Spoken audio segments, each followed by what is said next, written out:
Bonjour et bienvenue sur O2 Radio. Nous sommes dans l'émission Working Girl. Aujourd'hui, nous allons découvrir une nouvelle entrepreneure. Elle s'appelle Marie-Claire. Marie-Claire, pouvez-vous vous présenter à nous en quelques mots? Bonjour tout le monde. Merci à O2 Radio pour l'invitation. Je suis Marie-Claire Cacpotia Moraldo. Je fais de la création de bijoux sous la marque Capotia Fashion que j'ai fondée depuis 1 an et demi. Je dessine mes bijoux et je les fais fabriquer dans une démarche éthique et équitable par des femmes en Afrique de l'Ouest et également en Afrique du Sud. Mes bijoux sont revendus sur Internet via une plateforme et également à des professionnels qui sont des magasins dans les grandes villes de France. Avez-vous eu des peurs qui vous ont bloqué pour lancer votre activité? Non, pas du tout, parce que j'étais convaincue de mon projet dès le départ.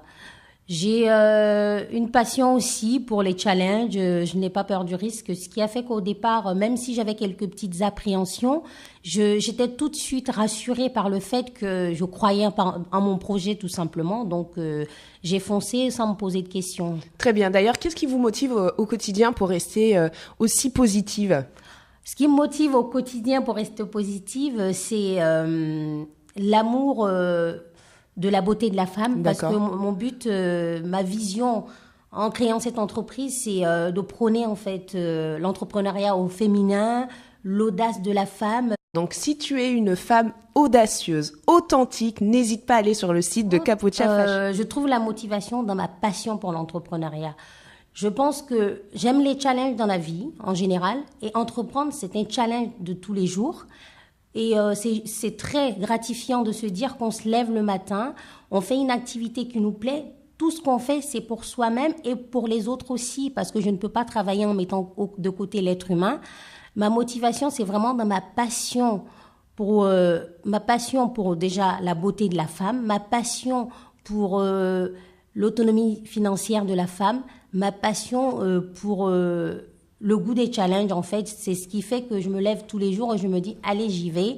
Il faut y aller parce que je crois en mon projet et je crois en ce que j'ai envie de véhiculer via ma marque. C'est-à-dire que pour moi, ma marque s'adresse à des femmes audacieuses, à des femmes sûres d'elles, à des femmes qui savent ce qu'elles veulent, à des femmes qui ont envie de réussir et qui savent qu'elles sont capables de réussir aussi bien que les hommes dans l'entrepreneuriat et dans la vie de tous les jours. D'accord. Quel a été le déclencheur pour créer votre activité?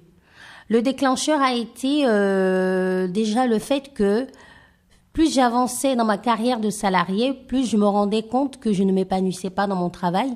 Il me tenait à cœur de faire une activité qui me permette de contribuer à l'amélioration de la vie des personnes en Afrique. D'accord. Quel conseil donneriez-vous à une personne qui souhaite lancer son activité? Si vous aviez nécessairement besoin d'accompagner ou de recommander quelques conseils, quels seraient-ils? Alors, donc, si je dois donner des conseils à des personnes qui envisagent de créer leur entreprise, c'est tout d'abord de croire en leur projet. C'est très important parce que lorsqu'on va présenter un projet à des personnes ou lorsqu'on va en parler à son entourage, l'entourage peut parfois nous effrayer sans le vouloir d'ailleurs, puisqu'on est dans une société où la culture du salariat est plus prononcée que celle de l'entrepreneuriat. Elle est plus rassurante aussi. Voilà, tout à fait. Donc, je pense qu'il faut croire en son projet. Il ne faut pas avoir peur du risque. Parce que entreprendre, c'est prendre un risque. C'est le goût du risque, voilà. Effectivement. Donc, il faut avoir le goût du risque. Il faut croire en son projet pour pouvoir mieux le vendre.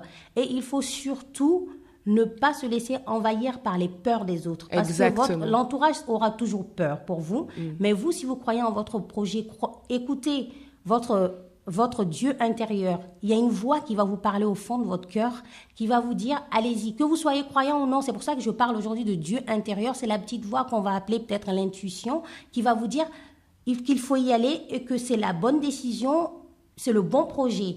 Il faut avancer. Ça, c'est le premier conseil que je peux donner.